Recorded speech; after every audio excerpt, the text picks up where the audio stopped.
Business Showcase Week, and the idea is to celebrate and promote newly established businesses here in Donegal and to highlight the diverse range of self-employment and indeed entrepreneurship across the county.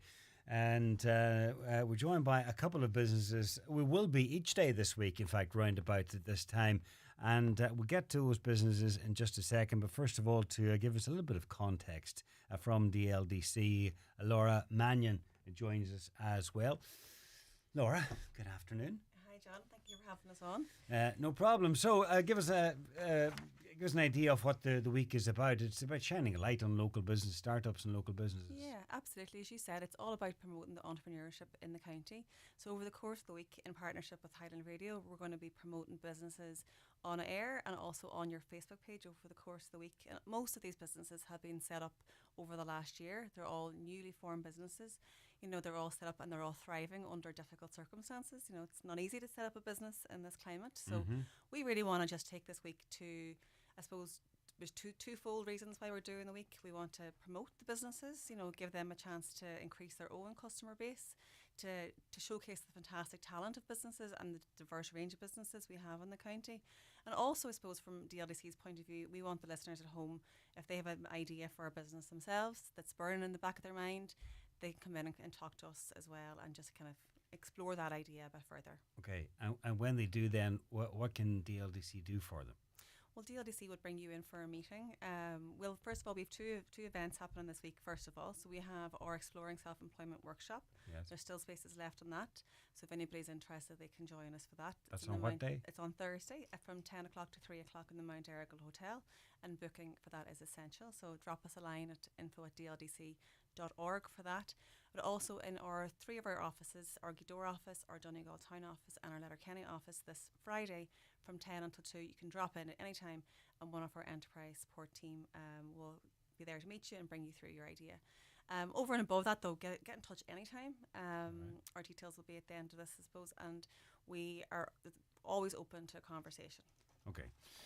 All right. Well, let's give us a bit of a sort of an overview. All right. Let's turn to the two businesses now, and the first is Mood Studios, based in Ballyshannon.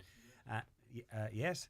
Yeah, that's me, John. Okay. Yeah, and it's Alan Finnan is the man behind it, and Alan, you've got a lot of experience in this area. Yeah. Well, I suppose I've been recording and releasing music for the last 10 years under my own name. And I was working in studios. I was in Iceland for a while. And then I was with Universal Music in the UK. Okay. I used to work with their archive team over there. So when you say work with their archive team, that is taking old recordings and improving on them, or what? Yeah, pretty much. Like all these labels have like massive vaults of old tapes. So you know, over the years, like every format was recorded on like tapes, DAT tapes, 2-inch reels. So we would like any format that was available at the time. Exactly, yeah. And all these formats are always improving. So they would, just anything new would come out. They would like, okay, let's bank that and then take on the new format, and then it just gathered and gathered.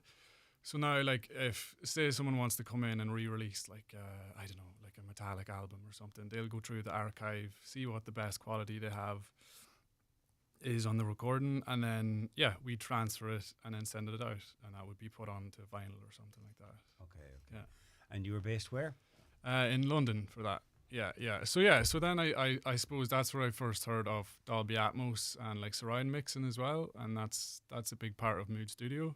So the business itself is a residential recording studio. Like we do the basic things of recording, mixing and mastering in stereo. But one of the big things we do is Dolby Atmos mixing. I don't know if you've heard of it. No.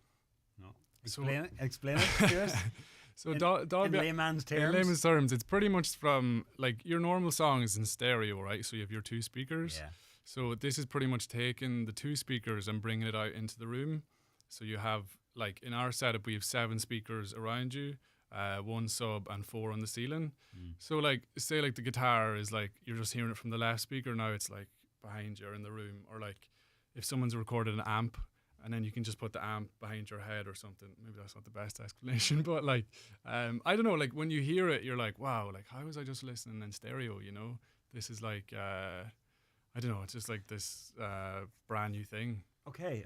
And And will it add different layers? Will we be aware when we're listening to these recordings? So like if you don't have a Dolby Atmos setup, I suppose like the most accessible way is like a sound bar, like with TVs and stuff. A lot of new TVs have them as well, but Apple Music, if you have Apple Music and you're listening with your earbuds, they have this spatial audio. So spatial audio is pretty much like the Dolby Atmos thing, but you're going to hear like a binaural effect, so it feels like it's still around you, but it's just different than the stereo.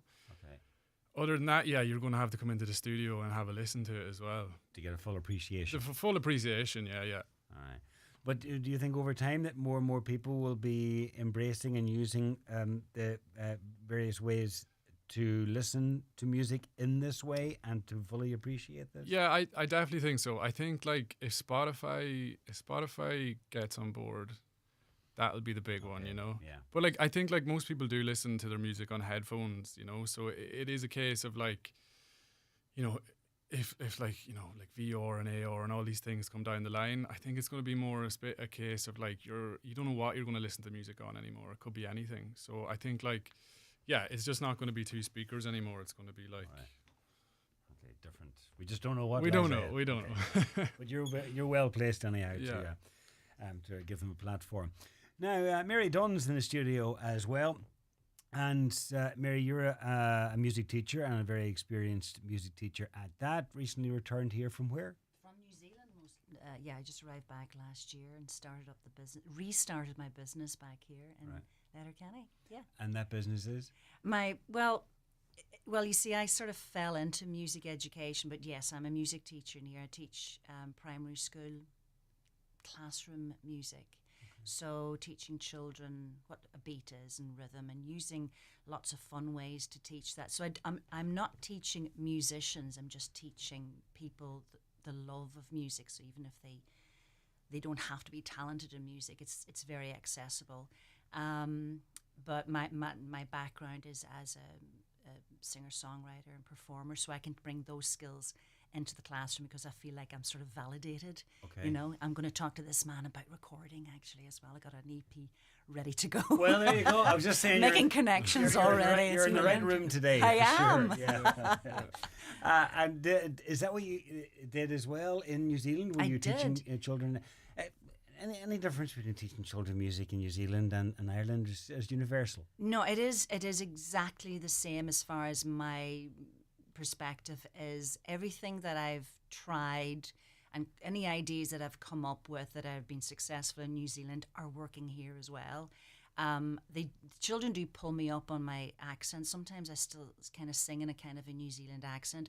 They pull me up on that. That's a Donegal child for you. They'll pull me up. Yeah, straight out with bring me back down. Pronounce your R's, Mary. So not. Basically, it's I'm just doing what I was doing successfully in New Zealand here in Donegal, and thankfully it's working. Yeah, doing what you love by the sound of it. Oh, absolutely. See, that's just it. I think that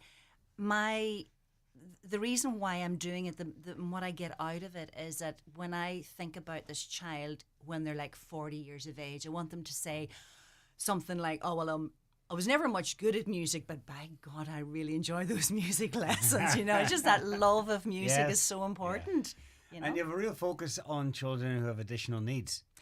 You know what, I just often started. They can be forgotten about when it comes to music and. Yeah, I mean that's again. Children are children. When it comes to music, it's about respecting that child and whatever their need is. And giving them music every opportunity. is accessible. I just started at St Bernadette's last week, and I'm just thrilled to be there. What an amazing place to be, and a place for me to learn as well. Like, how am I going to do this program that I'm so used to doing? How do I adjust it so that those children are getting something out of it, that that it's worthwhile and it's valuable, and they learn something about themselves? Or I'm just going to say, do you find that with some children that it's a way for them to express themselves that maybe they haven't found up to that point? Without a doubt. I was just talking to Laura about that earlier. There are children, and in all types of schools, who are not successful in certain aspects of school. With music, I think it's a great way to be successful. And and if you allow a person to be successful in something where the rules are not really constricted, rigid, exactly. So music is an art form, so you are allowed success in certain. You can find success in it. How far does that take that person? They go, I can be successful. What else can I do? That's what I find with, again, all children and adults, even adults as well. I teach adults as well. Yeah. All right. Yeah. So that's obviously outside of the classroom. And that's outside of the classroom. Yeah. Yes. Private guitar lessons and things. Yeah. Okay. All right, then I'll ask you both. What would you like the future to hold? Start with you, Alan, and if you were chatting to people who might be listening now and might be able to avail of your services, what would you say? Obviously get in touch. It doesn't really matter what you're thinking of doing, it's like a basic song, or I don't know, even like a podcast or something, or anything to do with audio really, just get in touch, and we can have a conversation and see how it goes, At the very least, come in and have a listen to. And come in and have a listen, yeah. To what you're doing. Definitely, yeah. Okay. And on your website, I noticed you've a pretty unique domain. Where is it now? If you could just remind me what it is again. Oh yeah, so it's mudestud.io. .io. Yeah. So I guess it was just kind of a play on. I seen the .io as an option. I was like, right, I could actually just make it Mood Studio, but yeah, something different. I don't know if it's worked. Well, but, time will tell. Time will tell. It's not a horse stud anyway. And Mary, same question to you. Well, I would love the opportunity to go into as many schools as possible. I can do like a 4-week course or a 6-week course or an 8-week course, whatever schools want. I just want to spread myself about, and you can find me on. You can contact me by phone, 087 364 3756. I do have a Facebook page, Mary Dunn Music, but a lot of that, you can contact me through there. That's the content there is mostly my singing, songwriting promotions. But you can still contact me there, Mary Dunn Music on Facebook. All right, we're off to a good start. Absolutely. Yeah. And you can see from the two businesses we have here, they're both musicians, they're both in music, but very different businesses, different ends of the spectrum of music. So, and you'll see this all week now, there's a huge array of businesses that have been set up in the county, and we're just delighted to be able to showcase them. There's a great entrepreneurial spirit in Donegal, I think, because we've had to do things for ourselves over the years. So, yeah, we're looking forward to the week, and if anybody does have a question, please do get in touch. We do have eligibility, for our people we support. We are supported by SICAP, which is a social inclusion activation program. But get in touch, and we will decide if we're the right support for you, and if not, we'll point you in the right direction. Okay. Thanks, Laura, Mary, Alan, and the best of luck to you with your businesses. Thank you very much. Thanks for coming in. Thanks for having us.